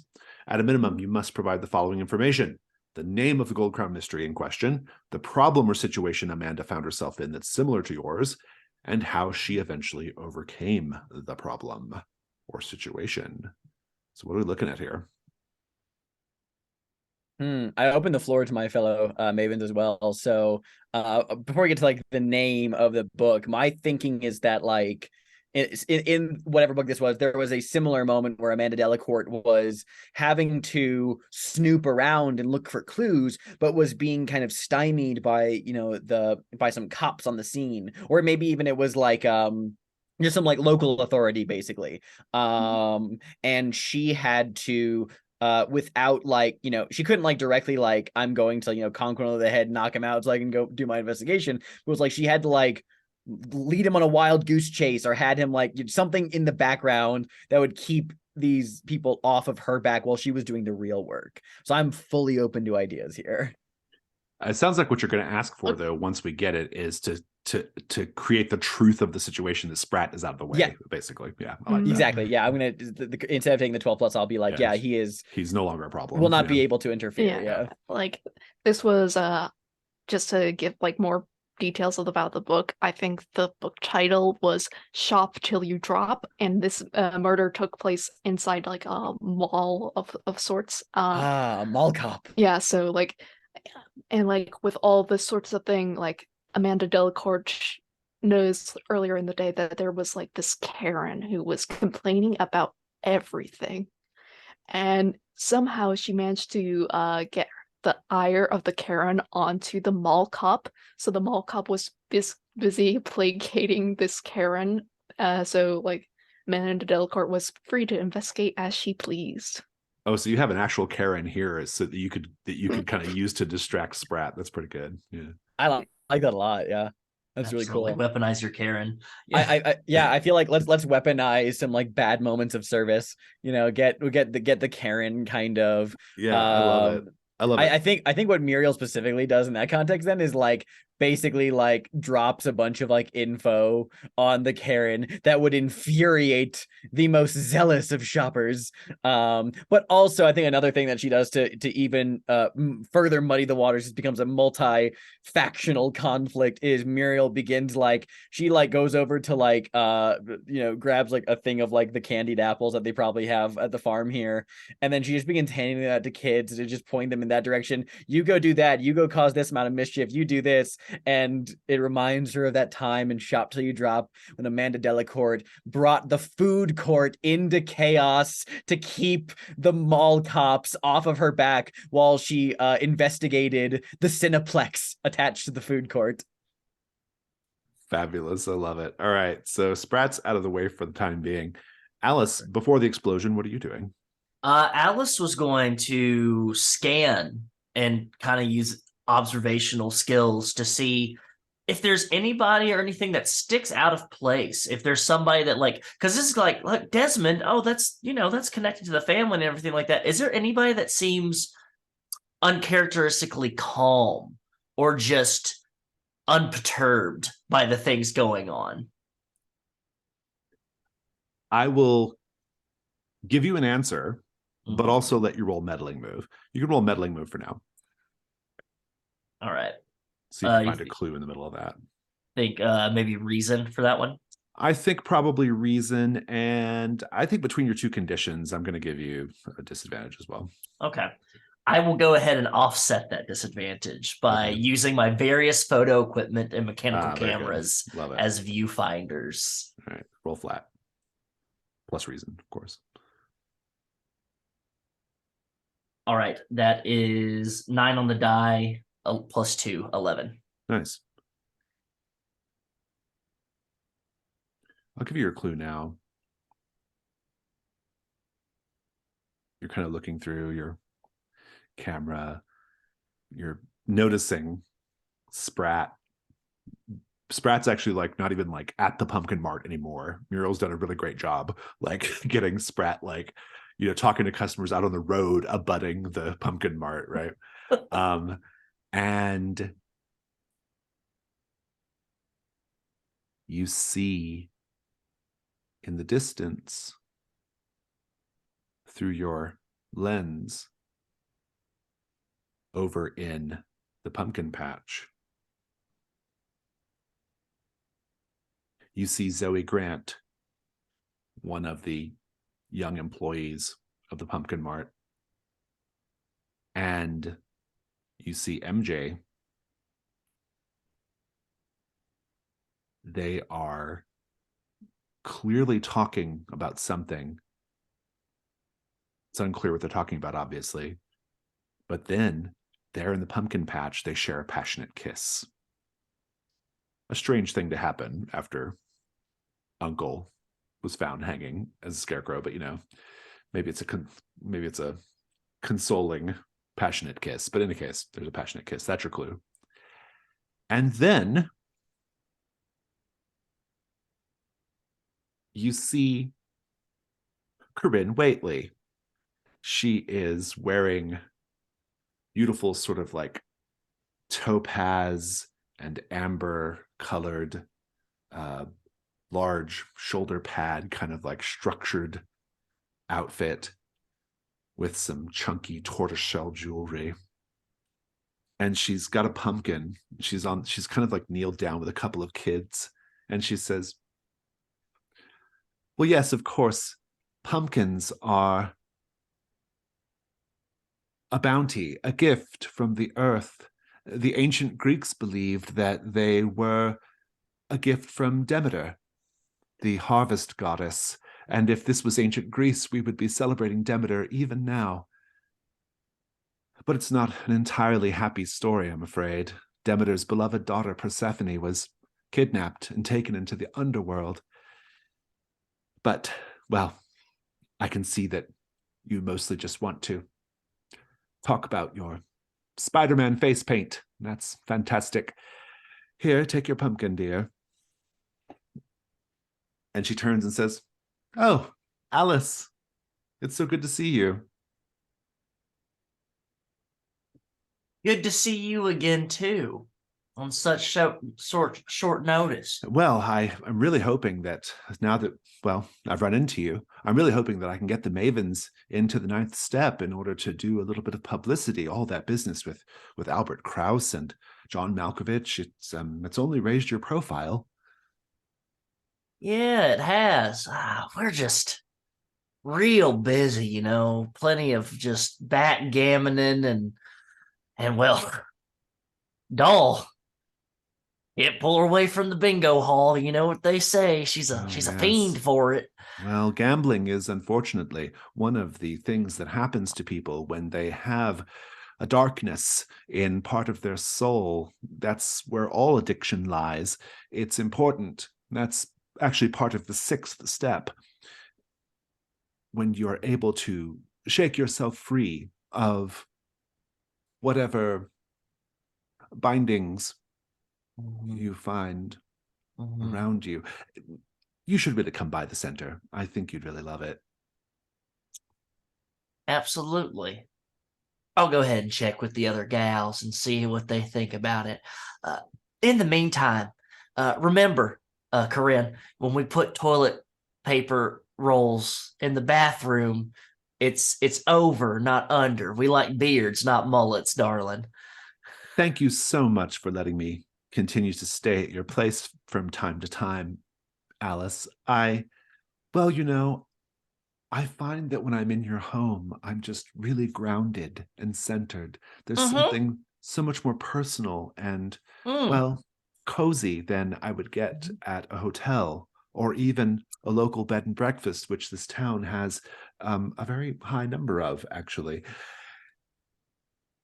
I know a great real estate agent there, and I'm sure that we could find you a quaint little seaside cottage or maybe like a... Oh, I already have a person. It's no trouble whatsoever. There's actually a really nice little, there's a really terrific real estate firm right there in the village. In fact, they are the ones who helped me get my space set up. You really should come by. The 9th step is taking off. I've heard. I'm gonna have to check it out. Maybe I can learn more about Grace Billingsley. She's on the 2nd step already. Can you believe it? She was saying she's making a lot of progress. She really is. Well, we're definitely gonna have to check it out now, just knowing how much it's been a help to old Grace Billingsley. And just between you and me, she's making an incredible amount of progress in terms of the 9th step, but not exactly in her fashion sense, if you know what I mean. Yeah, you really got an eye for that. And looks at the tortoiseshell jewelry with the topaz and the amber, like out the matching ensemble. And well, goes, I shouldn't judge. She's a sort of, she has the spirit of a hearth tender, a Hera, if you will. But she also likes to get her hands in the dirt, like her husband. And that makes her more of a Demeter. That's interesting. It's so funny you keep on mentioning names like Demeter and Hera and Persephone. The first girl I kissed in college was named Persephone. It was a great time. We're going to have to talk more about Greek mythology at one point. I would say maybe show a little bit more grace to Grace. She did just have a family member pass away, though. Oh my goodness, is that what's going on here? Is that why the ambulance is here? Did you not realize that Desmond was just a scarecrow? Oh my goodness, this is horrible. And that's probably right when the explosion will happen. Mm-hmm. Rosemary, you'll hear the explosion. But Rosemary, I will let you get your meddling move off in the scarecrow field before that.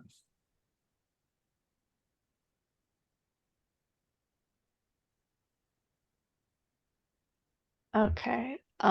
With reason, I assume. With reason, and between being watched and chilled to the bone, because you've got Brett kind of there, I'm going to put your disadvantage as well.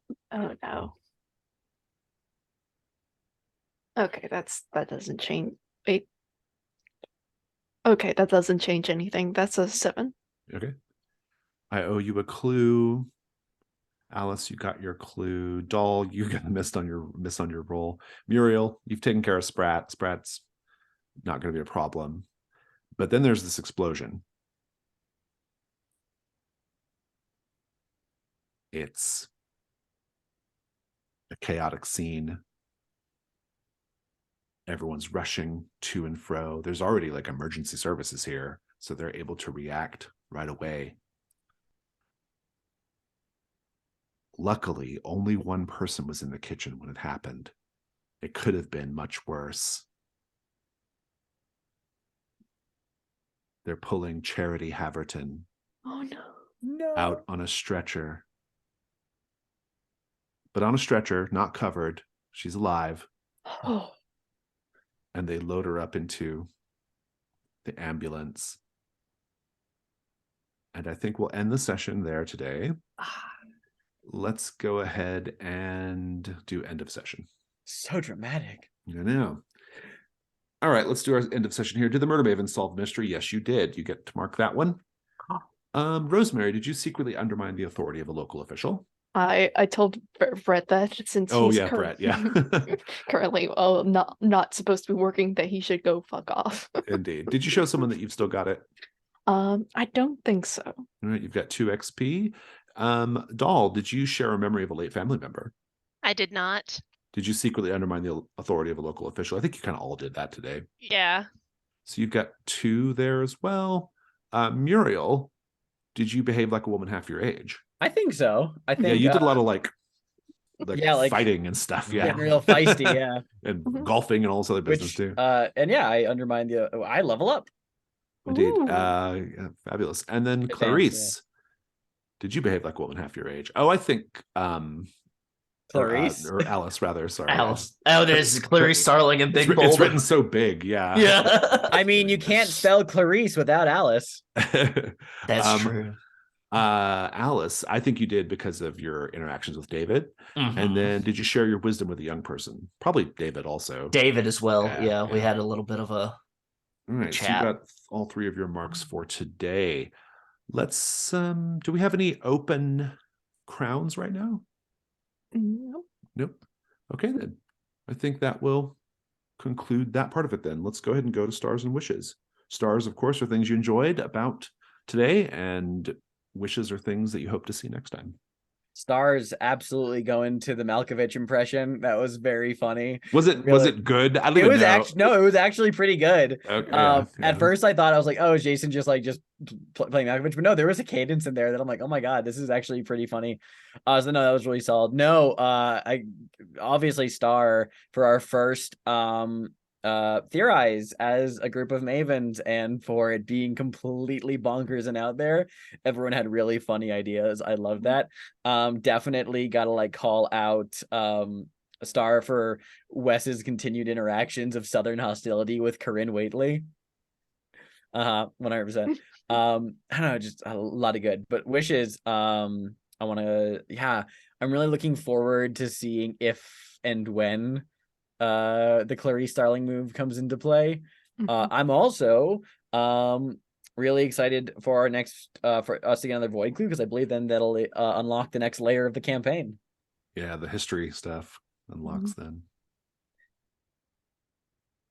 My stars are very, very similar. The huge shooting stars for the whole John Malkovich thing. It was just wonderful. So much fun.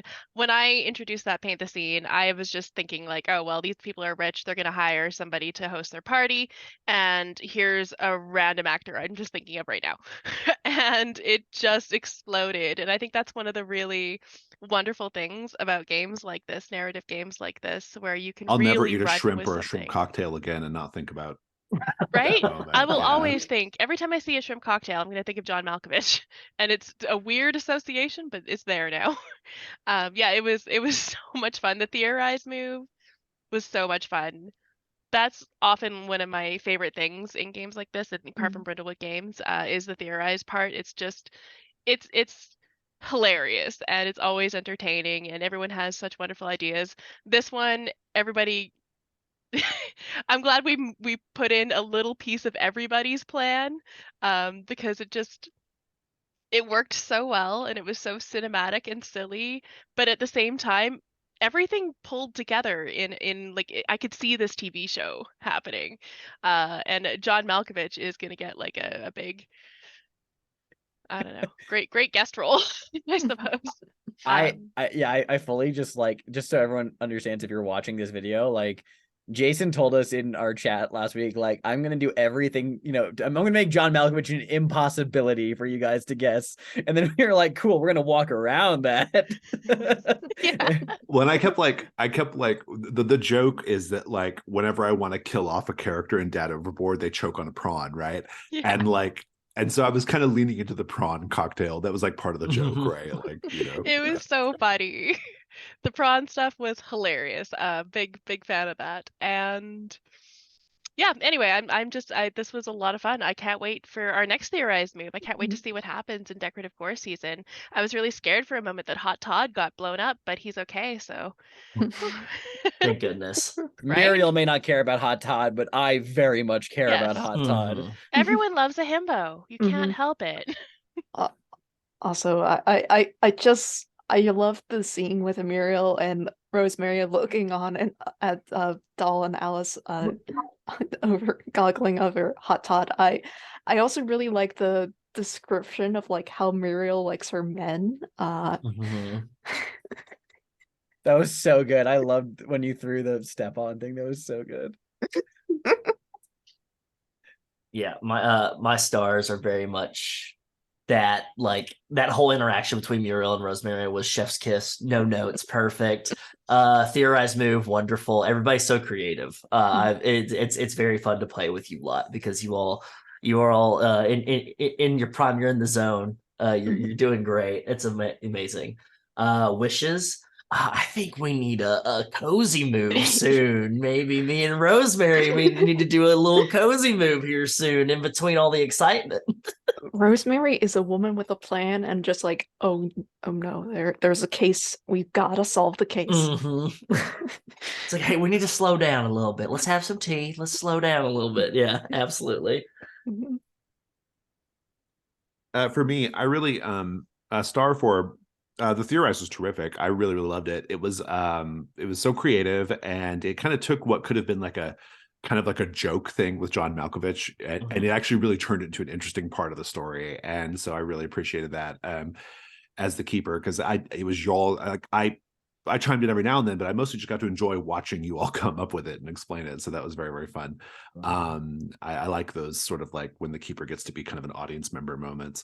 Everyone's just doing such a good job with their characterizations and kind of what their character's deal is. I'm having a lot of fun playing these side characters or the suspects.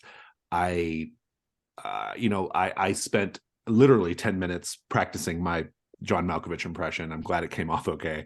I love playing Corinne Waitley. Corinne Waitley's dynamic with Alice is so good, and it's so antagonistic, but it's also like politely antagonistic, which I think is really great. And I kind of just love her because I picture her as this like Kate Blanchett, Tilda Swinton type who's here with all of you fucking like rubes, right? Like, and so I kind of just love that dynamic. I think it's just a really fun dynamic, and I love that character. Just really digging everyone's just being so creative and sharp and funny, and it was just a good time. Absolutely. Is that stars and wishes for everyone? I believe so, yeah. Okay, fabulous. All right, well then let's go ahead and wave goodbye to everybody watching the video. Goodbye, everyone watching the video.